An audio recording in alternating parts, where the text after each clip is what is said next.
Yes. It gives me great pleasure to come back here to Technion, where what I'm going to talk about later got its beginnings in some ways with my late mentor, Asher Perez, and indeed with one of the discoverers of entanglement, Nathan Rosen. So I will give you my 10-minute to 12-minute lecture about after which you should all know something about quantum information science. So pay close attention. Anyway, like other parts of mathematics, information in processing got its start as an abstraction from everyday experience. We speak of the digital revolution, but a digit was originally a finger or a toe. And these ideas of digital processing were crystallized in the mid-20th century by the likes of Turing and Shannon and von Neumann. However, they had not noticed something that happened earlier in the 20th century, which was the discovery of quantum theory in physics.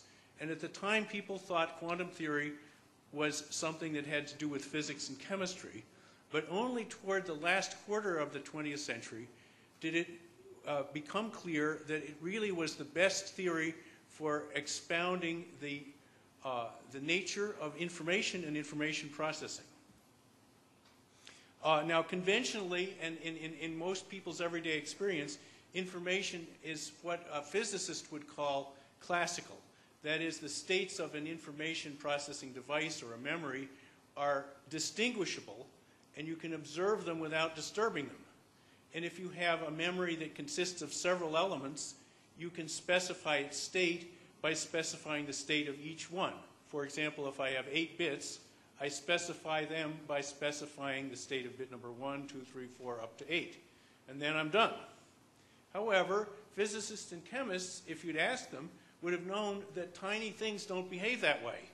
For quantum systems, if you attempt to observe the state of one of them, typically you will disturb it. That's called the uncertainty principle.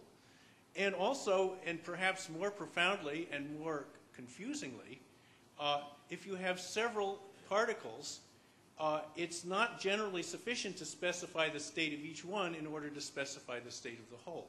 There are these entangled states, or Einstein-Podolsky-Rosen states, that's our Rosen here, whose behavior cannot be explained by attributing some state to each part. So there's a state of the whole that does not consist of states of each part. So it's been my great privilege to be part of this revolution in the last quarter of the 20th century, which has renewed the theory of information and computation. And the main reason I'm attracted to it is its conceptual elegance, but it also leads to new kinds of cryptography and communication.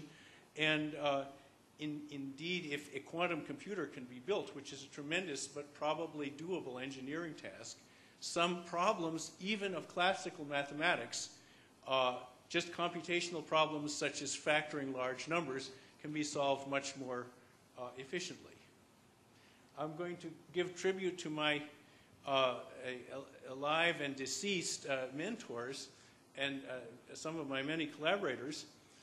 Rolf Landauer, my mentor at IBM, was really the founder of the approach of trying to understand the physics of information processing. He was mainly interested at first in the energy cost of computation, and that was the initial work I did in the field. Stephen Wiesner, who lives in Jerusalem now, was really probably the first person who had the insight that quantum effects could be used to do something that you could not do at all classically. Richard Feynman and David Deutsch had the insight that a quantum computer was worth building because if you could build it, it could probably solve some problems that would be too hard for a classical computer. Asher Perez was one of the people who started studying entanglement in a much more deep way, and of course collaborated with me and the others, several others, in quantum teleportation. One of our other collaborators, Gilles Bressard, also worked with me in developing quantum cryptography, which I'll tell you more about later. But to make this idea concrete of how you can have something that is disturbed by measurement, let's consider something that has two distinguishable states, a polarized photon. So here I have a whole row of horizontal photons. They're shown in perspective. And here I have a sequence of vertical photons. And they behave differently when they go through a birefringent material like calcite. The horizontal ones will go through undeviated, and the vertical ones will get deviated. So you can count them separately in two detectors and use each photon to carry a bit. Of course, you can prepare the photons polarized at any angle, and if they're polarized at some other angle than vertical and horizontal, what happens when you try to measure them isn't that they get diverted by an intermediate amount. When they go through here, they randomly go into this beam or that beam with these two probabilities. So if I try to find out something about a photon that is not vertically or horizontally polarized with this equipment, I will get a somewhat random answer that gives me only partial information. So it looks like a photon might have a lot of information in it at a whole angle, a number that can be 0 to 180 degrees. But if you try this measurement procedure, you get a bit if you do it right, or less than a bit if you are overambitious. Well, what this means, if we just choose 4 different polarizations, vertical, horizontal, right diagonal, and left diagonal, we can distinguish these two by one kind of equipment, measuring device, and we can distinguish these two by another kind of measuring device, but there's no way to distinguish all 4 kinds. And if you try to do it, you'll just spoil it. And this is the fundamental principle that underlies quantum cryptography. And I'll show you a first illustration of this principle, which was originated in 1970 by Stephen Wiesner, but only published in 1983. And this is the idea of making money that's impossible to counterfeit. So if you had a piece of money that had 20 photons that were sealed inside it in perfectly reflective boxes and were prepared by the bank in a certain way, the bank could test them to make sure they were the same as they'd been prepared, but a counterfeiter would probably spoil some of them and therefore could not make a perfect copy of the money. So money that is impossible to counterfeit is possible in principle in quantum physics, but not classical physics. It's sort of impractical because these photons last less than a fraction of a second. So it'd be only good in places with very high inflation. Anyway, inspired by this idea, Gilles Brassard and I put this same kind of dilemma to a fruitful use that now is actually in commercial production in some places, which is called quantum cryptography. And this is our first apparatus for doing that. We prepare photons over at this end. We send them along a quantum channel, which is about that long, which is just a stretch of open air. And then we measure the polarizations at this end. There we are. And these are the 2 detectors. So it's just like that slide I showed you before. And because of this, it's possible for 2 users who are this far apart to share a secret through a region of empty space in which, if there were an eavesdropper, the eavesdropper could not find out the secret that they were sharing. So this has been extended from a distance of 30 centimeters to distances of around 100 kilometers by people who are much better at building lab equipment than we are. If you look carefully, you can see that our equipment is largely made out of radiator hose clamps. Well, now we're talking about entanglement. I'll talk some more about entanglement. And it's true that if I have a system that has more than one particle or more than one part, most states of it are entangled. That means they're states of the whole system which cannot be explained by imagining that each part has a state. It's like saying I have a certain amount of money in my left pocket and a certain amount of money in my right pocket, and that's telling you about how much money I have in my pockets. But the quantum answer to that is I can have a shekel in my left pocket, or I can have a shekel in my right pocket, and I can also have a state that is a shekel in my left pocket minus a shekel in my right pocket, which sounds like it makes no sense. However, there were people who sort of understood this about 40 years ago.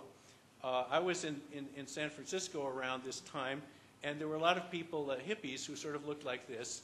And you could run into 2 people who were sure they were perfectly attuned to each other, even though neither of them had opinion about anything. And the hippies were I should say, a little bit promiscuous. They sort of thought that if you had enough LSD, everybody could love everyone else perfectly in the universe. However, in intervening time, we developed the theory of entanglement, and one of the most important mathematical properties of it is that monogamous. That is, two systems can be perfectly entangled with each other, but if one of them tries to get entangled with a third, then the entanglement is degraded. And the more entangled A is with B, the less entangled he can be with anything else. So that comes actually to be of quite importance. So now, let's consider the problem of trying to get information out of a quantum state and put it into another particle here. So that looks like a real serious problem, because if I try to observe this particle or measure it, I'll disturb it. And I'll get some information out, but that's incomplete information. So if I try to make a copy of it, it won't be an exact copy. It'll be an approximate copy. In fact, I could make a lot of approximate copies, but none of them would be perfect. So how do we get around this? This is the end run effect of quantum teleportation, and this is how it works. We start off with a particle whose state we don't know, but we want to take it and make a perfect copy of it. And then we start off with two entangled particles, which I'll call B and C. And then we make a measurement on the first particle here. That is, we don't measure particle A alone, we measure the relation between A and B. And actually that comes out with one of 4 answers. And we send that answer on. Well, of course, that measurement completely disrupts these two particles.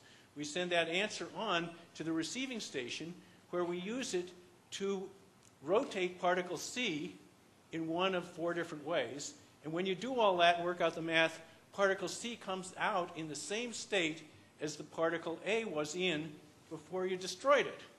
So we've disembodied the information in a quantum state that was too delicate to measure, and we've reincarnated it in another particle that was never anywhere near the first, without breaking any laws of physics. We don't clone the quantum information, make multiple copies, which would be impossible, nor do we make it travel faster than the speed of light, because this corrective treatment can only be applied after this classical message has arrived, and that can only travel as fast as light. Well, I've been boasting about entanglement, and I'll tell you, anybody who wants to stay after class, I'll talk to you for an hour about it if you want. But there's an irritating question. If this is so ubiquitous and almost every kind of interaction causes entanglement and almost every state is entangled, then why did it take so long for people to discover entanglement? It was not discovered until the mid-20th century, or the early 20th century, by work of Nathan Rosen, for example. Well, the answer is, you might say it's a little bit like the parable of the young fish who asks the wise old fish, "Where's this ocean I heard about?" Entanglement is nearly invisible because of the monogamy of entanglement, and that is, most systems in nature, other than tiny ones like photons, interact with their environment so strongly that almost immediately they become entangled with their environment. And because of the monogamy of entanglement, that means that the individual parts of the system are no longer entangled with each other. They're just classically correlated. And so that's why entanglement is so hard to observe and so delicate. However, if you want to make a quantum computer, you need to preserve the entanglement among the different bits inside the computer for the whole duration of the computation. So here's an example of a quantum computer that is doing a problem of factoring this number into these two prime factors. If you work out this, you see, if you had a quiet afternoon, you could probably multiply these two. 3 times 7 is 21. That's where this one comes from. And you carry the 2 and so on. I won't go through it here. But as everybody knows, or as many people know, multiplying is easy for a computer. But factoring, that is taking this number on the left and figuring out what divisors go into it, is extremely hard, is exponentially harder. And in fact, this problem several years ago took 8 months on hundreds of computers working at once to do it. However, in a quantum computer, as shown by the work of Peter Shor, if you could do this in a quantum computer, multiplying and factoring are about equally difficult. And a quantum computer could quickly get the answer to this question. But in order to do so, it would have to operate on bits which were kept in entangled state for the whole duration of the computation. That means they would have to be isolated from the environment. Now, we know that ordinary computers like this one, what did I do to it? I just illustrated the next point in my talk. A computer, data in a computer needs to be protected from the environment. The environment shouldn't influence it so as to cause noise. But it doesn't hurt for information to leak out of a computer. If you take an AM radio and put it on top of a computer, you can hear something about what computation is going on inside the computer, because the computer emits radio noise all the time. It doesn't hurt the computer for information to leak out. But it does, if it were a quantum computer, information would have to not leak out and not leak in. And that's why in this diagram, I have a double wall. This means in order for this computer to work, information has to be kept from leaking either in or out. So it's clearly information leaking out is bad for privacy and secrecy if you don't want eavesdroppers, but it's also bad for efficient computation. So you might say that trying to factor a number with a classical computer is like trying to do a problem in Roman numerals instead of decimal numerals. So we have now come to the conclusion quantum information is a coherent basis for the theory of communication and even interaction. And classical behavior that we always see is really a special case of it. And that means that a classical communications channel, like the one I'm talking to you now, my voice, is a quantum channel with an eavesdropper. The eavesdropper is all the microphones, all the other people, or all the possibilities that my sound could escape this room and affect something else. And a classical computer is a quantum computer whose privacy and indeed whose efficiency is handicapped by too much eavesdropping. And this, aside from being basic science, it has important practical applications. And at this point, I would like to thank you for your listening to this strenuous lecture, and also thank the Harvey Prize people for this great honor and this opportunity, this bully pulpit with which to advertise this field, which I think is so exciting.